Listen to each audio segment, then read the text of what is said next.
God's Word. Dan kali ini saya akan membuat satu topik yang lain, khotbah mengenai Fresh from the Oven, yaitu adalah rumah doa Tuhan. Ya, di sini mungkin di ayat Alkitab, di lagu-lagu, pasti kita semuanya, Anda dan saya tahu mengenai rumah doa. Tapi basically, apakah kita itu mengetahui yang dimaksud Tuhan itu seperti apa? Dan nggak tahu kenapa Tuhan kasih mengenai dua kata ini, rumah doa. Jadi ada satu hal di mana kelihatannya umum, semuanya pada tahu, tetapi mungkin maknanya tidak tahu mendalam, di mana Tuhan memberikan suatu makna yang sangat mendalam mengenai baiknya rumah doanya. Di sini saya akan jelaskan yang dinamakan rumah doa Tuhan itu bukanlah mengenai building atau bangunannya, tempat-tempat tertentu, enggak. Tapi kita semualah anak-anaknya, umatnya Tuhan ini adalah rumah doa bagi Tuhan. Dan di manakah kita bisa berdampak di tempatmu saat ini? Ketika Anda ada di mana, Tuhan letakkan Anda di situ, Indonesia maupun bukan Indonesia, yang mungkin lagi kemana, studi atau bekerja atau apa, Tuhan dengan sengaja meletakkan engkau di sana. Itu bukanlah suatu ketidaksengajaan, apalagi suatu hoki, apalagi suatu kebetulan. Itu bukan sama sekali. Di dalam Tuhan kita nggak mengenal hoki, yang ada adalah chance atau kesempatan atau berkat. Dimana ketika kita itu berada di suatu tempat, tujuan kita pasti ada kemuliaan di balik semua itu. Pasti ada tujuannya Tuhan meletakkanmu di situ. Gak mungkin dengan iseng, tetapi mungkin kadang-kadang kita yang gak peka untuk mengetahui tujuan Tuhan meletakkan kita di sini buat apa. Dan di sini Tuhan betul-betul menekankan ke sesuatu, yaitu adalah menjadi rumah doa bagi Tuhan. Kadangkala kita gak memahami apa sih rumah doa bagi Tuhan. Apakah bangunan? Apakah tempat ibadah? Enggak.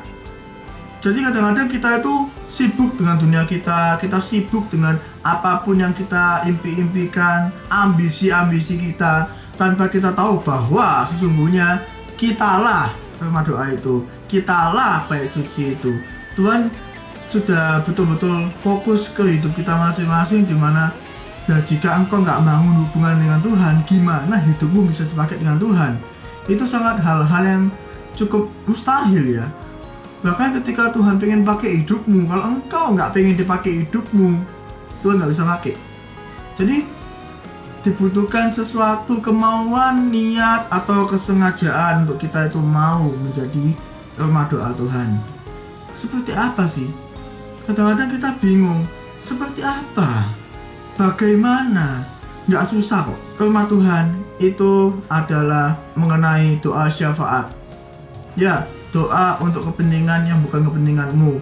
Doa untuk papamu, mamamu, adik, kakak, siapapun itu, temanmu yang bahkan engkau nggak kenal. Ya, itulah doa syafaat. Itu adalah makna rumah doa Tuhan yang asli, dimana kita itu anak-anak Tuhan mesti jadi berkat dimanapun kita berada, dan kita mesti jadi jawaban doa. Itu hal yang sangat penting. Dan kadang-kadang kita tuh masing-masing lupa mengenai tujuan kita sebagai jawaban doa atas keliling kita. Kita lupa untuk kita disibuk-sibukkan oleh dunia ini untuk ini dan itu, tanpa kita mengingat bahwa ada tujuan ilahi yang Tuhan sedang ingin kita lakukan, dan yaitu nggak lain adalah menjadi jawaban doa bagi sekeliling kita. Menjadi jawaban doa itu gimana sih? Susah nggak sih? Enggak. Ketika kita mau dipakai Tuhan, ketika Tuhan mau memakaimu, hanya ada satu hal atau kualifikasi, yaitu adalah kamu available. Ketika Anda available, Anda mau dipakai Tuhan, seketika itu juga Tuhan bisa pakai kamu. Tapi ketika Anda beralasan, mengeluh, nggak mau apalagi, bahkan menolaknya mentah-mentah, mohon maaf, Tuhan akan gantikanmu, dia akan pakai yang lain. Jangan anggap Anda itu adalah pilihan utama Tuhan. Enggak, Anda adalah pilihan pertama Tuhan. Ketika pilihan pertama itu menolak atau nggak mau atau dilewatkan, Tuhan akan ganti ke pilihan yang selanjutnya, kedua, ketiga, keempat, dan sebagainya. Dan kita setelah digantikan, kadang kala mungkin kita akan menyesal. Kenapa dulu gua tolak? Kenapa dulu nggak mau? Kenapa dulu kok nggak dewasa? Banyak alasan. Kita pasti akan menolak hal itu. Dan ya semuanya sudah telat. Apa yang terjadi ya terjadilah. Ya sudah. Hadapi semuanya yang ada. Jadi ketika nasi udah jadi bubur, gimana dong? Dibuang sayang, dimakan aja. Mau gimana lagi?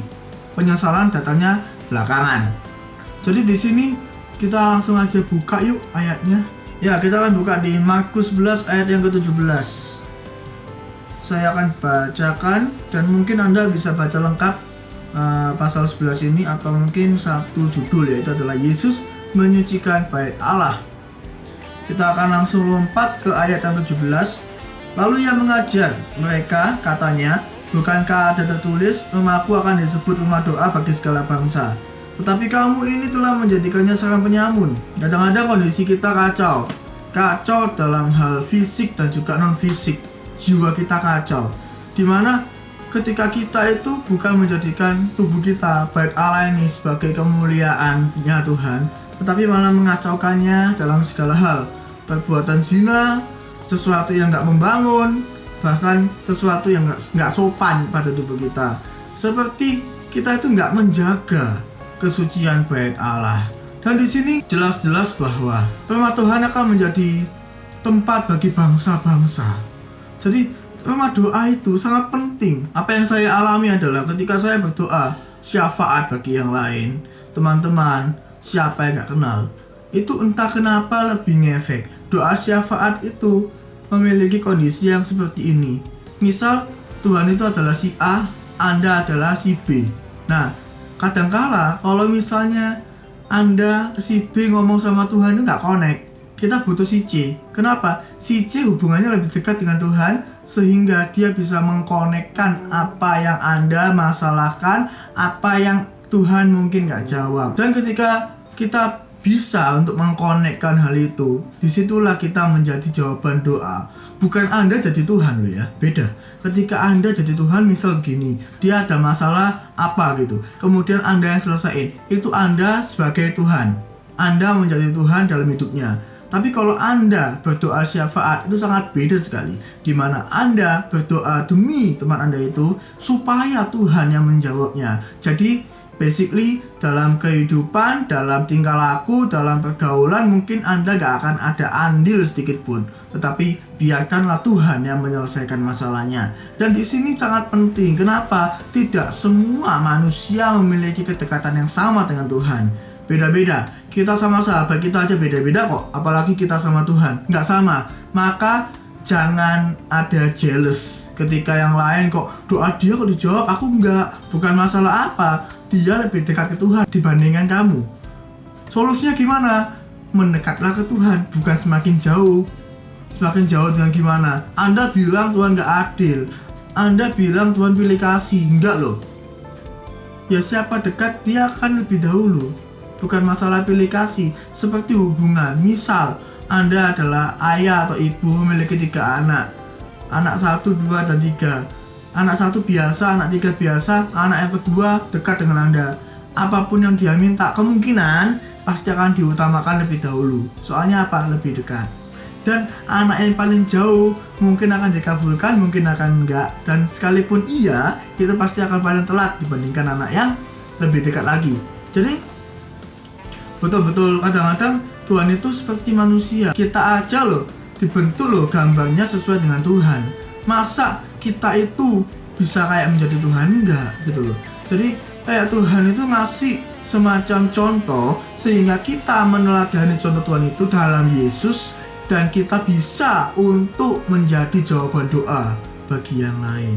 Yesus seperti itu. Ketika ada apa-apa, ada yang sakit, Tuhan tolong sembuhkan. Melalui Yesus disembuhkan. What? Kok bisa gitu? Yesuslah menjadi rumah doa itu. Yesuslah bait suci.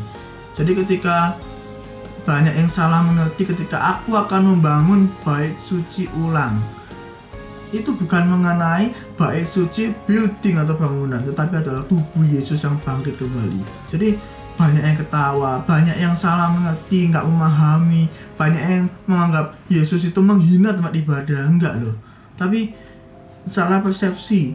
Kadang-kadang kita itu disalah mengerti oleh teman kita, kadang-kadang kita itu sudah ngamuk, sudah emosi, sudah nggak jelas kehidupan kita. Tetapi kadang-kala kalau saya disalah mengerti oleh siapapun itu, saya malah senang. Sebab ya saya menganggap bahwa siapapun itu yang salah mengerti saya, dia nggak memahami maksud hati saya. Dan ketika hal itu terjadi, saya nggak usah pusing-pusing untuk membetulkan, untuk mengatakan yang sesungguhnya, gini loh maksudku, nggak usah. Malah lebih bagus kalau yang lain nggak paham maksudnya apa. Sangat penting sekali memiliki hati yang melekat dengan Tuhan. Sebelum Anda menjadi rumah doa, ada satu pujian sangat-sangat melekat di hati. Jadikan aku Tuhan, rumah doamu, agar semua suku bangsa datang menyembahmu,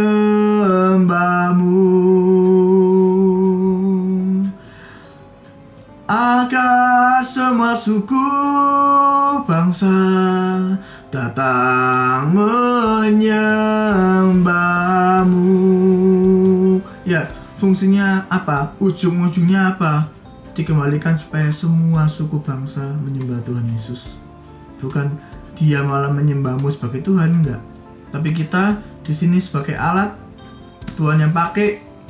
Kemudian alat ini akan membantu Tuhan untuk memberitakan Injil, ngasih tahu kemuliaan Tuhan kepada yang lain. Di sini kita sebagai anak Tuhan yang dipakai Tuhan, kita nggak butuh pujian, kita nggak haus akan pujian. Tapi saya pun nggak munafik, saya sedikit mencicipi kemuliaan Tuhan. Tapi saya selalu berdoa supaya Tuhan tolong, aku nggak mau Tuhan ambil semua kemuliaan-Mu. Semuanya kembali lagi kepadamu Tuhan Yesus. Bukan aku yang hebat, Nama-Mu yang hebat, Nama-Mu yang menyembuhkan, Nama-Mu yang berkuasa. Jadi ya nggak tahu ini sesingkat apa, selama apa, saya nggak tahu khotbahnya. Tetapi dalam hati ini betul-betul dikuatkan mengenai jadilah rumah doaku, kata Tuhan, supaya bangsa-bangsa melekat kembali kepadaku. Di situ ada satu pemahaman, di situ ada satu tujuan ilahi yang sangat bisa kita nggak bisa pahami, kita nggak bisa pikirkan dalam benak kita, otak kita tidak akan bisa menampung semua itu. Hanya Tuhan dan keilahiannya yang bisa membuat semua itu terjadi. Kita nggak boleh pasif. Ketika kita pengen bangun hubungan, itu dibutuhkan suatu usaha dan juga niat. Gak bisa kita hanya doa, Tuhan dekatkan aku padamu, tanpa kita mau mendekat dengan Tuhan. Itu sangat mustahil. Bagaikan Anda menginginkan suatu pasangan, cowok atau cewek, doa doang, Tuhan tolong dekatkan dia padaku, tanpa kita mau mengambil satu langkah keputusan di mana kita bisa mendekati wanita atau lelaki itu. Ya, seperti itu aja. Saya akan berdoa setelah ini, nggak tahu mengenai doa syafaat ya.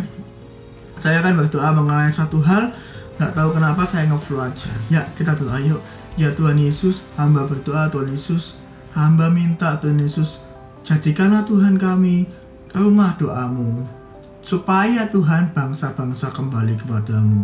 Hamba berdoa Tuhan Yesus, tolong Tuhan yang menjauh Engkau dekatkan lagi, yang hubungannya sudah jauh Engkau kembalikan lagi, pulihkan Tuhan di dalam nama Yesus Tuhan. Hamba minta Tuhan Yesus pemulihan itu sudah terjadi Tuhan di dalam nama Yesus. Hamba ingin Tuhan berdoa Tuhan, hamba ingin Tuhan Yesus selalu memuji nama-Mu, menjadi saksi-Mu atas semua manusia sampai ke ujung bumi.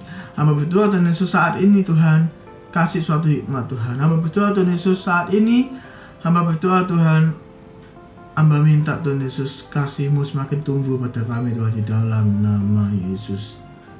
Ada sesuatu di mana Tuhan kasih sesuatu agak-agak gak jelas, di mana Anda saat ini sudah jauh dengan Tuhan, tapi saat ini juga Tuhan manggil Engkau kembali saat ini juga. Saya nggak tahu Anda siapa, Anda kayak gimana, saya nggak tahu. Anda lelaki, mungkin usia 25-30, I don't know. Anda melakukan banyak kesalahan, banyak dosa yang Anda mungkin sudah pikirkan bahwa tidak akan ada pengampunan atas hidupmu, atas dosa-dosamu. Saat ini juga Tuhan ingin engkau kembalilah lagi. Mulai doa sama Tuhan, minta ampun, jangan ulangi lagi. Hamba minta Tuhan Yesus, engkau yang di sana, lelaki itu, gak tahu, kayak mukamu itu usia 25-30, saat ini juga kembalilah, berdoalah di dalam nama Yesus. Hamba minta Tuhan, engkau menguatkan dia. Saat ini juga kembali lagi, bertumbuh, setia, dan melayani di dalam nama Yesus. Thank you Tuhan, thank you Jesus. Kenapa sudah selesai berdoa Tuhan? Thank you buat semuanya. Thank you buat pertumbuhan iman. Firman sudah ditaburkan. Hamba minta Tuhan engkau tumbuhkan Tuhan di dalam nama Yesus. Thank you Tuhan. Dalam nama Yesus, haleluya, amin. Kadang-kadang ketika kita berdoa, kita mendapatkan sesuatu, vision atau apa, semacam mungkin bisa bentuk penglihatan, kata-kata, atau hikmat dalam hati. Tapi itu sangat jelas sekali.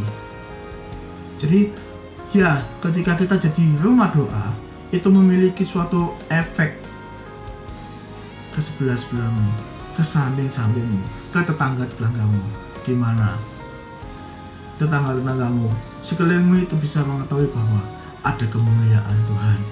Ketika kita dekat dengan Tuhan, kita melihat wajah Tuhan. Sekeliling kita lihat cahaya kemuliaannya. Ya, khotbahnya sesingkat itu dan saya akan menyudahinya. Semoga bisa memberkati kalian semuanya yang menonton. God bless you. Bye-bye.